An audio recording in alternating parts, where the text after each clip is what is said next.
내가 진실로 진실로 너희에게 이르노니 문을 통하여 양의 우리에 들어가지 아니하고 다른 데로 넘어가는 자는 절도며 강도요 문으로 들어가는 이는 양의 목자라. 문지기는 그를 위하여 문을 열고 양은 그의 음성을 듣나니 그가 자기 양의 이름을 각각 불러 인도하여 내느니라. 자기 양을 다 내놓은 후에 앞서가면 양들이 그의 음성을 아는 고로 따라오되 타인의 음성은 알지 못하는 고로 타인을 따르지 아니하고 도리어 도망하느니라. 예수께서 이 비유로 그들에게 말씀하셨으나 그들은 그가 하신 말씀이 무엇인지 알지 못하니라. 우리 인사할까요? 주님이 우리의 목자이십니다. 예수님이 우리의 목자이십니다. 목자. 그렇기 때문에 우리를 지키시고 보호하시고 인도하시는 분이 우리 하나님이시라는 거예요. 내가 어디에 있든지 어떤 상황에 놓여 있든지 주님이 우리의 선한 목자이시기 때문에 우리는 그 안에서 주님이 인도하신 대로 걸어가면 그곳이 바로 푸른 초장이요 쉴만한 물가가 될 줄 믿으시기 바랍니다. 오늘은 양의 우리로 인도하는 음성이라는 제목을 가지고 하나님의 말씀을 나누고자 합니다. 이 이스라엘 팔레스타인에서 양을 치는 것은 아주 자연스러운 광경입니다. 목자들에게 이 양은 아주 가까운 관계 안에 놓여 있습니다. 너무도 친밀한 관계가 바로 목자와 양의 관계입니다. 목자는 양을 위해서 푸른 초장으로 인도하기 위해서 멀리 이동하기도 합니다. 이렇게 푸른 초장을 찾아온 여러 목자들이 있습니다. 그런 이제 낮에는 푸른 초장에서 풀을 뜯어먹게 하다가 밤이 되면 어떻게 돼요? 어두우니까 이제 양이 거할 곳을 찾아야 돼요. 함께 그래서 우리를 만듭니다. 양이 쉴 곳을 만들어 놓고 그곳에 들어가는 문은 하나밖에 없어요. 그걸 양의 문이라고 하는데, 그리고 그 양의 문을 지키는 문지기를 두든지 아니면 목자들 가운데 한 명이 문지가 되든지 해서 이렇게 당직을 서기도 합니다. 이러한 양과 목자의 관계 속에서 성경의 이야기는 흘러가고 있습니다. 오늘 본문을 양의 우리 비유라고 합니다. 양의 우리 비유. 근데 이 비유를 예수님께서 말하는 시점이 중요해요. 양과 우리의 비유에 말하는 시점은 우리 지난번에 함께 나왔던 말씀이 바로 맹인되었던 그 사람을 예수님께서 실로암 목가에 가서 고쳐주신, 그리고 그 맹인이 실로암 목가에서 눈을 씻자 눈을 보게 됨으로 말미암아 그러한 큰 기적을 경험하게 됩니다. 그런데 이 맹인이 되었던 그 사람이 바리새인을 만나고 바리새인에게 그러한 예수님에 대해서 전하게 됩니다.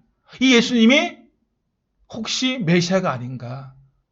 창세 이전에 이렇게 맹인되었던 자를 눈을 뜨게 한 자가 어디에 있는가 하며 하나님이 보내신 사람이 아닌가라고 하자 바리새인은 그 맹인되었던 사람을 모욕합니다. 죄 가운데 나서 네가 우리를 가르치려고 하느냐 하고 모욕을 하며 그 이스라엘 공동체에서 쫓아내게 됩니다. 지난번에 그 맹인과 바리새인의 비유의 그 말씀은 정말 누가 맹인인가? 누가 앞을 보지 못하는 것인가? 영적인 소경인 이 바리새인에 대해서 어떻게 보면은 이 바리새인이 정말 그들이 앞을 보지 못하는 그러한 가운데 다른 사람들을 인도하고 있다는 것입니다. 영적인 소경으로서 다른 사람들을 인도하는 그들은 오늘 본문에 나오는 도적이나 강도와 같이 그들의 마음을 빼앗는, 정말 하나님께서 예배하시고 하나님께서 주시기 원하시는 그 하나님의 나라에 그들을 인도해야 하는 것이 말씀을 듣고 맡은 자의 모습이어야 하는데, 바리새인들은 그렇지 않다는 것입니다. 잘못된 길로 인도하고 그들의 마음을 빼앗는 도적과 강도와 같은 모습이 바로 바리새인의 모습이었습니다. 오늘 그들의 모습에 대해서 주님께서는 오히려 맹인되었던 그는 모욕을 당하고 공동체에서 쫓겨나게 되지만, 오히려 그 이후 예수님을 만나서 육신의 눈만 뜨게 된 것이 아니라 마음의 눈도 뜨게 된다는 것입니다. 예수님을 영접함으로 말미암아 그 영혼이 주님의 은혜 가운데 거하게 되고, 이제는 새로운 사람으로 살게 된다는 것입니다. 하지만 육신의 눈은 뜨고 있지만 영혼은 어둠에 갇혀 있는 사람이 바로 바리새인들입니다. 예수님은 그 바리새인에게 말씀하십니다. 이 양과 우리의 비유를 통해서 그들의 실체적인 모습이 어떠한가, 그렇게 강조해서 말씀하십니다. 그런데 그들은 6절 말씀 보시면 예수께서 이 비유로 그들에게 말씀하셨으나 그들은 그가 하신 말씀이 무엇인지 알지 못하니라. 이러한 무지함 속에, 어리석음 속에 빠져 있는 것이 바로 바리새인들의 모습입니다. 그렇다고 해서 이 바리새인들이 어리석은 자거나 정말 엉뚱한 사람이거나 똑똑하지 않은 사람이 아니에요. 지금 이 시대의 비유로 해보면 정말 앞서간 사람일 수도 있고 높은 위치에 있는 사람일 수도 있고 정말 많은 걸 가진 사람일 수도 있습니다. 바리새인들은 이스라엘 백성들을 이끌어가는 리더의 그룹에 속해 있습니다. 오늘날 국회와 같은 산헤드린 공회에 속해 있습니다. 다수가 바리새인들이에요. 이스라엘 전반의 통치와 그리고 그들이 생각하는 나라를 만들어 가고 있는 그러한 힘이 있는 자들입니다. 정말 유력한 자들이죠. 하지만 이들에 대해서 우리 주님께서는 그들은 도적이며 강도다라고 말씀하고 있다는 것입니다. 영적인 소경이로서 많은 것을 가지고 있고 힘이 있고 능력이 있고 돈이 있고 권력이 있음에도 불구하고 영적 소경이 대해서 백성들을 잘못된 길로 인도하는 그들은 결코 영혼에 대한 관심이 없다는 거예요. 하나님께서는 하나님의 백성들이 정말 잘 살기를 원하셔요. 이 땅에서 정말 하나님의 은혜 가운데 머물기를 원하시고 그의 마음이 쉼을 누리고 평안을 얻기를 원하십니다. 그렇다면은 오늘 맹인되었던 그가 얼마나 고통 속에 살아왔습니까? 태어날 때부터 맹인이에요. 앞을 보지 못합니다. 얼마나 힘들겠어요. 얼마나 많은 눈물을 흘렸으며 얼마나 많은 고통을 당했겠습니까? 그랬던 그가 예수님을 만나서 고침을 받았어요. 얼마나 함께 기뻐하고 함께 즐거워해야 할 텐데 바리새인들은 그렇지 않다는 거예요. 그가 눈을 뜨던 감던 그건 관심이 없어요. 자기들의 입장, 자기들의 생각, 자기들의 뜻이 중요하다는 거예요. 맹인되었던 그가 눈을 뜨고 바리새인을 쫓아가는 것이 아니라 예수님께서 바로 하나님이 보내신 분이 아닌가, 하나님을 쫓아가는 그러한 모습이 바리새인보다 예수님께 있다고 여기는, 예수님 편에 섰기 때문에 바리새인들은 이 맹인되었던 그가 눈을 뜨던 감던 그가 어찌됐든 상관이 없다는 거예요.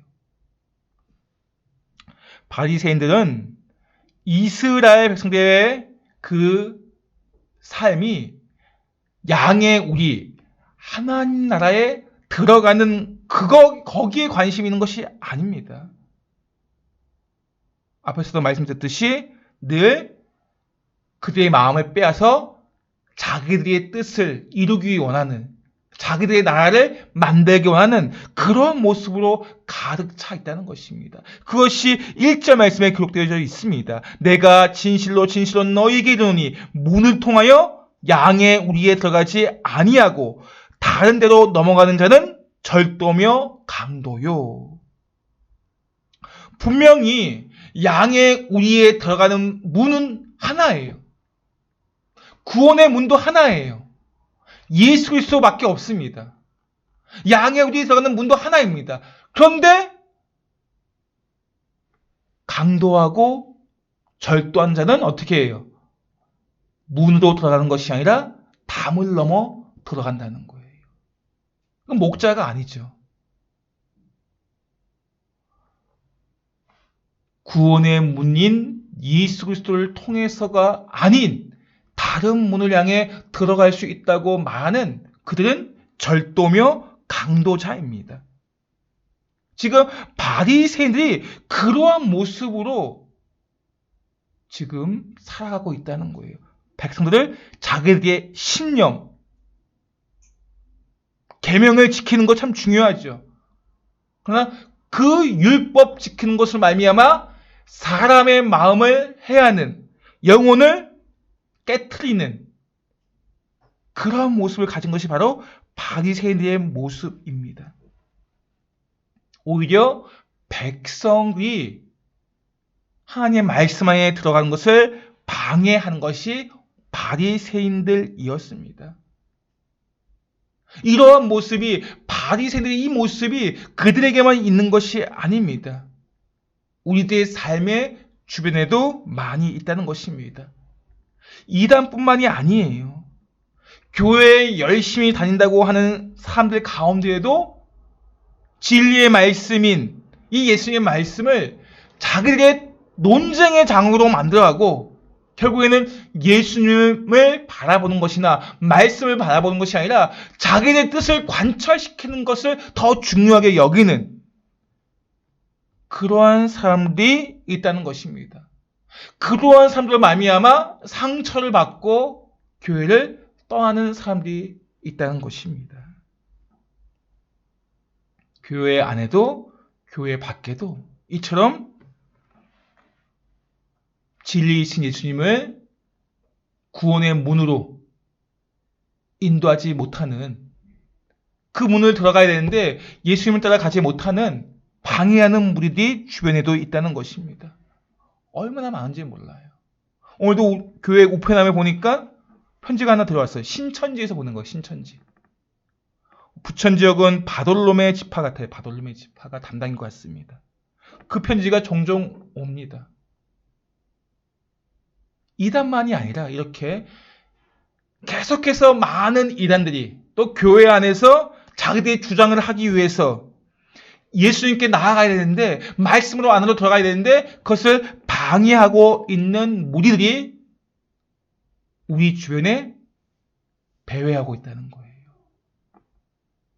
마음만 조금만 약해지면 그 마음을 빼앗기 위해서 이단들이, 다른 어떤 무리들이 노리고 있다는 것입니다. 그러나 구원의 문은 예수 그리스도가 아니면 그 문은 들어갈 수가 없습니다. 지금 바리새인과 다른 지파들은, 다른 무리들은 부당한 방법으로, 불법으로 양을 빼앗고 해하고 수단과 방법을 가리지 아니하고 담을 넣어서 그들을 해하려고 합니다. 그러한 무리들을 향해서 예수님께서 진리의 말씀을 가지고 주의해야 함을 말씀하고 있습니다. 양이 어떻게 해야 하는가? 분명히 양은 그의 음성을 듣나니 라고, 양은 목자의 음성을 듣는다고 말씀하고 있어요. 양들이 그의 음성을 안고로 따라오되, 어떻게 양이 목자의 음성을 알아들 수 있을까요? 어떻게 하면 알아들 수 있을까요? 수없이 많은 관계 속에서 그 음성을 들었겠죠. 양과 목자는 그런 관계, 깊은 친밀한 관계에 놓여 있습니다. 양의 목자가 음성을 바랄 때 그 양은 그 음성을 듣고 따라간다고 말씀하고 있습니다. 그리고 무엇보다 양에 대해서 목자는 아주 잘 알고 있습니다. 양의 이름을 불러 인도한다고 말씀하고 있습니다. 3절 하반절 말씀 볼까요? 그가 자기 양의 이름을 각각 불러 인도하여 내느니라 라고 말씀하고 있습니다. 양의 각각의 형편과 그의 양의 모습들을 다 알고 있고 양의 이름을 다 각각 불러 인도하고 있다고 말씀하고 있습니다. 그만큼 우리 주님은 우리의 형편을 너무나도 잘 알고 있어요. 우리의 각각의 이름을 부르시면서 그 삶을 다 꿰고 있다는 거예요. 다 알고 계시다는 거예요. 그렇다면 죄인인 우리가 어떻게 진리를 알고 진리를 분별하여 진리를 따라갈 수 있을까요? 우리는 죄인이잖아요. 죄인으로 태어난 인간이 그 스스로가 진리를 알 수 있을까요? 이것이 진리다 분별할 수 있을까요? 그런 능력이 있습니까? 아니, 없습니다. 그렇다면 어떻게 사람이 진리를 따라 진리대로 살아갈 수 있습니까? 아까 목자와 양처럼 양이 목자의 음성을 듣는다고 했잖아요. 죄인과 인간의 그 모습이 예수님과 목자의 관계처럼 우리에게 말씀하고 있습니다. 2절, 3절 말씀 볼까요? 함께 읽겠습니다. 시작. 문으로 들어가는 이는 양의 목자라. 문지기는 그를 위하여 문을 열고 양은 그의 음성을 듣나니 그가 자기 양의 이름을 각각 불러 인도하여 내느니라. 우리 주님께서 이렇게 각각 그 이름을 불러 인도하여 낸다고 말씀하고 있습니다. 이 말씀은 우리의 허물에도 불구하고 죄인은 우리의 모습에도 불구하고 우리를 친히 지명하여 부르시고 개별적으로 불러주신다는 것입니다. 그래서 우리는 진리를 바라보고 진리를 따라 진리대로 살아갈 수 있는 것입니다. 주님께서 우리의 이름을 불러주시기 때문에 주님께서 우리 이름을 불러주시기 때문에 양이 그 주의 음성을 듣는 데는 계속해서 주님께서 우리 이름을 각각 불러주시기 때문에 양이 목자의 음성을 들을 수 있는 것입니다. 사도 바울은 자기의 열심을 가지고 그리스도를 핍박한 사람입니다. 그런 사도 바울을 주님께서 친히 직접 찾아가셔서 불러주십니다. 사도행전 9장 4절 말씀 보시면 사울아 사울아 내가 어찌하여 나를 박해하느냐 하시거늘 친히 사울의 이름을 불러주셨어요. 그가 잘하고 있기 때문에 잘 믿고 있기 때문에 불러주신 것이 아니라 그리스도인을 핍박하는 가운데 있음에도 불구하고 사울의 이름을 바울의 그 이름을 부르셨다는 거예요. 진리이신 그 주님의 음성, 그 부르심을 받은 사울은 이제 바울이 되어서 삶의 목적과 방향을 바꿉니다. 더 이상 자기의 신념을 위해 사는 인생이 아니라 주님의 음성을 듣고 그 음성에 따라 살아가는 그러한 결심을 하게 됩니다. 주님이 부르시기 전에는 잘못된 길을 갔습니다. 그러나 이제 주님이 부르신 그 음성을 듣고 난 후에는 주님의 음성을 따라 바른 길로 걷는 사람이 되었습니다. 사도 바울을 부른 것은 그런 그리스도인들을 핍박하는 가운데 있었음에도 불구하고 그 이름을 불러 사용하셨다는 거예요. 그렇다면 누구를 부르지 않겠습니까? 우리도 주님께서 친히 부르신다는 것입니다. 우리 주님께서 주님을 부인하고 배신한 베드로도 불러주셨습니다. 친히 찾아가셔서 요한의 아들 시몬아, 내가 나를 사랑하느냐. 친히 주님께서 베드로를 찾아가셨어요. 베드로가 잘했기 때문에, 착하고 충성된 종이기 때문에 우리 예수님께서 찾아가셨습니까? 아니에요. 나는 주님을 모릅니다 라고 부인한 가운데 있었습니다. 그러한 베드로를 주님께서 친히 찾아가셔서 요한의 아들 시몬아, 내가 나를 사랑하느냐, 이렇게 불러주셨습니다. 이러한 주님의 부르심이 있었기에 베드로는 삶의 방향과 목적을 잃어버린 마음을 회복하여서 진리의 사도로 쓰임받게 되는 것입니다. 주님의 음성을 듣고 주님의 음성을 따라 살다가 마지막에는 십자가에 거꾸로 달려 죽었습니다. 끝까지 주의 음성에 따라. 우리 코바디스 영화 보시면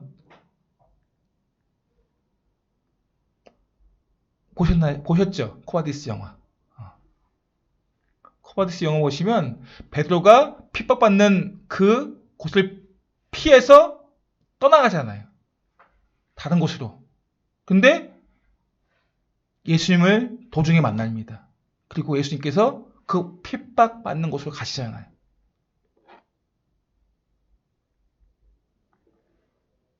그러자 베드로도 다시 돌아가서 핍박받는 자리로 돌아가게 됩니다.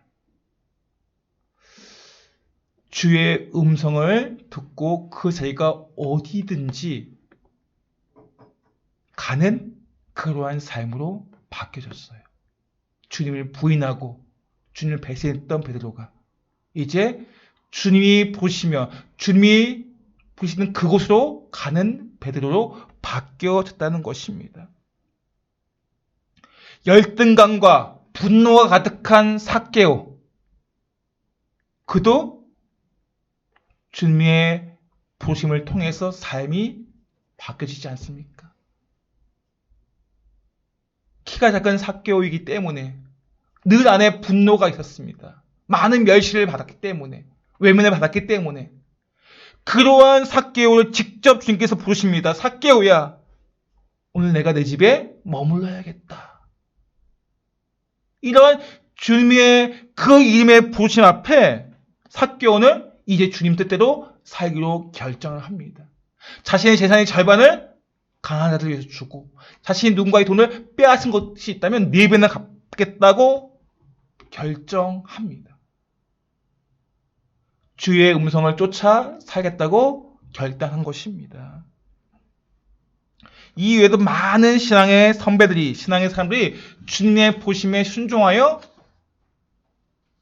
주의 뜻을 따라 살고자 하는, 그 길이 어떤 길을 할지라도 그 길을 걸어가고 있다는 것입니다. 그들만이 아니에요. 지금 우리도 주님께서 부르셨기 때문에 이 자리에 있는 것입니다. 주님께서 우리의 이름을 부르셨기 때문에 우리가 지금 이 자리에 앉아 있는 것입니다.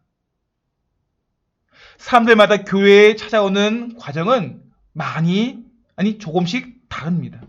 어떤 상황 속에서 무슨 계기로 누가 인도했던 간에 그 배후에는 바로 주님께서 계시다는 것입니다. 우리가 어떻게 교회에 오게 됐습니까? 어떻게 예수님을 믿게 되었습니까? 각자의 간증을 들어보면 여러 가지 상관이 있습니다. 그러한 상 뒤에 계신 분이 바로 우리 주님이에요. 주님께서 우리 각 사람을 부르시고 그리고 주의 뜻대로 살도록 인도하신다는 것입니다. 진리이신 예수님께서 우리의 이름을 부르시지 않았다면 우리는 결코 이 자리에 있을 수가 없는 것입니다. 그렇기 때문에 우리는 주님의 음성이 참 중요해요. 주님의 음성을 듣는 자가 되셔야 됩니다. 주의 음성을 따라가야 합니다. 이 주의 음성은 온 세상을 만드신 창조주의 음성이고 우리를 구원하시기에 이 땅에 오신 구원자의 음성이기 때문에 그렇습니다. 우리가 주님의 음성을 들을 때, 그 음성에 따라 쫓아갈 때 우리 삶은 달라지게 되는 것입니다. 주의 음성을 듣지 않는 자의 인생, 똑같은 인생이라 할지라도 사람들이 보기에 아무리 초라해 보여도 진리의 말씀과 연결되어진 인생은 이 땅에서 아무리 사람들이 어떻게 본다 할지라도 가장 복된 인생이 될 수가 있습니다. 그러나 진리의 말씀과 이어지지 않는 인생은 이 땅에서 아무리 높은 자리에 앉아있고 많은 것을 가지고 있다 할지라도 허비한 인생, 헛된 인생, 소모하는 인생이 될 수밖에 없어요. 우리의 인생은 소중한 인생입니다. 그런데 내가 그 소중한 인생을 이 땅의 것을 얻기 위해서, 돈을 얻기 위해서, 권력을 얻기 위해서, 다른 무엇을 얻기 위해서 우리의 소중한 인생을 허비할 때가 많다는 것입니다. 우리의 인생은 돈으로 바꿀 수 있는 것이 아니에요. 물질로 바꿀 수 있는 것이 아닙니다. 권력으로 바꿀 수 있는 것이 아니에요. 온 천하보다 귀한 것이 바로 우리의 인생입니다. 우리의 영혼입니다. 그 인생은 진리의 말씀에 의해 영원한 인생으로 이어질 수 있는 거예요. 그런데 우리가 진리의 말씀 안에 있지 않으면 우리의 인생이 소모품이 될 수가 있어요. 소모품. 쓰고 버리는 것처럼. 진리의 말씀 안에 거하지 아니하면 우리의 모든 것이 다 쓰레기가 될 수가 있다는 거예요. 쓰고 버리는 소모품 같이. 그러나 사람이 보기에 아무리 작고 초라해 보이고 가진 것이 없다 할지라도 진리의 말씀과 연결되어져만 있다면 가장 복된 인생이 될 수 있다는 것입니다. 그래서 주님의 음성을 듣는 것이 참으로 중요합니다. 그 음성은 우리를 진리의 말씀에 따라 살도록 하기 때문에 그렇습니다.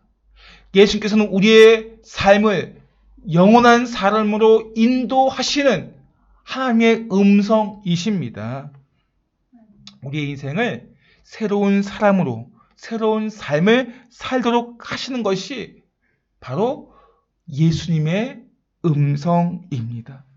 우리는 그 주님의 음성을 따라 각자 주신 그 이름을 따라 하나님께서 맡기신 사명을 따라 충성되이 감당하면 되는 것입니다.